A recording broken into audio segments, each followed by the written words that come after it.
Bismillahirrahmanirrahim. Assalamualaikum warahmatullahi wabarakatuh. Alhamdulillahi rabbil alamin.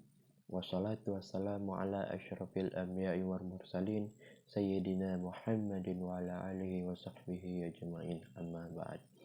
Wa ya ibadallah, ittaqullaha haqqa tuqatih wa la tamutunna illa wa antum muslimun. Teman-teman yang dirahmati oleh Allah Subhanahu wa taala, pertama-tama, marilah kita panjatkan atas kehadirat Allah Subhanahu wa taala yang telah memberikan kita nikmat kesehatan, nikmat kecerdasan, nikmat keimanan, dan nikmat Islam. Maka dari itu, tak lupa juga kita senantiasa bersalawat kepada Nabi Muhammad sallallahu alaihi wasallam yang telah membawa kita dari alam kegelapan menuju alam yang terang benderang, dengan mengucapkan Allahumma sholli ala sayyidina Muhammad wa ala ali sayyidina Muhammad. Karena kenapa kita diwajibkan untuk disunahkan untuk bersalawat kepada Nabi Muhammad sallallahu alaihi wasallam?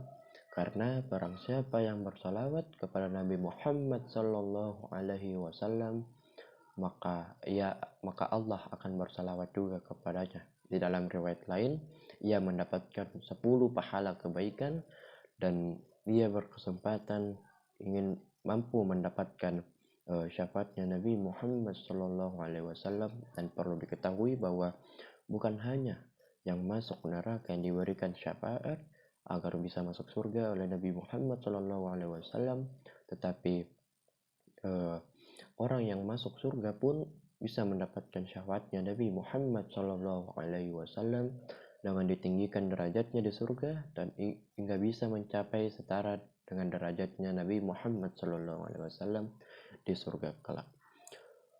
Oke, teman-teman yang dirahmati oleh Allah Subhanahu wa taala, pada kultum atau ceramah yang akan saya sampaikan kali ini akan bertema tentang anak muda. Mengapa saya mengambil tentang tema anak muda? Karena tema ini sangat cocok di kalangan kita atau di zaman sekarang, diakibatkan banyaknya anak muda yang sekarang melenceng atau jauh kepada agama Islam dan jauh kepada agamanya sendiri. Dan perlu diketahui bahwa anak muda lah yang paling gampang untuk mengikuti sebuah budaya sehingga ia mampu melupakan agamanya. Maka dari itu, kenapa saya mengambil tema anak muda ini? Karena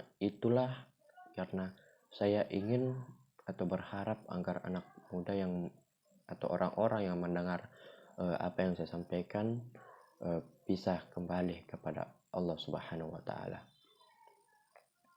Teman-teman yang dirahmati oleh Allah Subhanahu wa taala, tahukah kita bahwa syabahan tuzilluhumullah, bahwa ada 7 golongan yang akan mendapatkan naungannya Allah yauma la zilla illa zillu, bahwa hari itu tidak ada yang bisa mendapatkan naungan kecuali naungan hanya daripada Allah.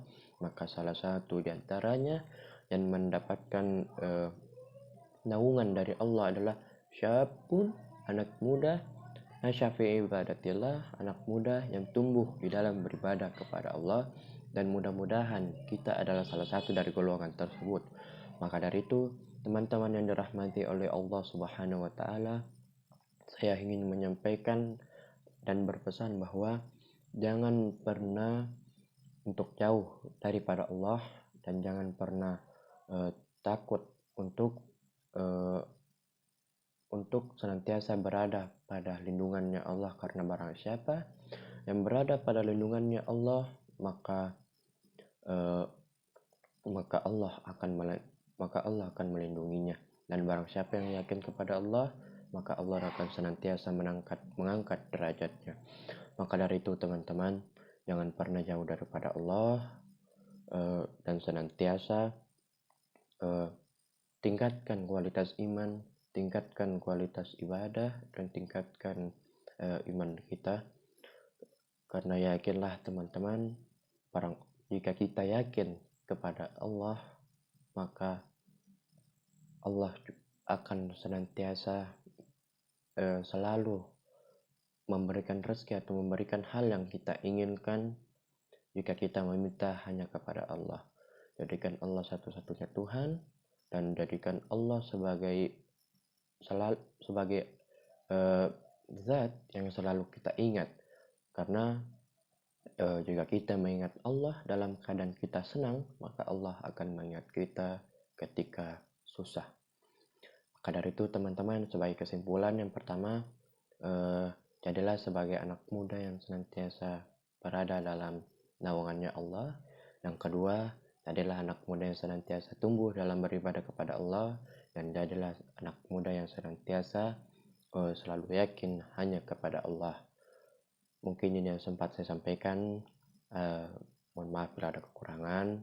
Adanya kekurangan datang daripada diri saya sendiri, yang membuktikan bahwa manusia tidak luput dari kesalahan, karena itulah salah satu penciptaan Allah, adanya kelebihan dan kekurangan. Sedangkan adanya kelebihan itu datangnya dari rahmatnya Allah, yang membuktikan bahwa kita diciptakan juga dengan mempunyai kelebihan dan tidak hanya kekurangan. Lebih dan kurangnya mau dimaafkan. Wassalamualaikum warahmatullahi wabarakatuh.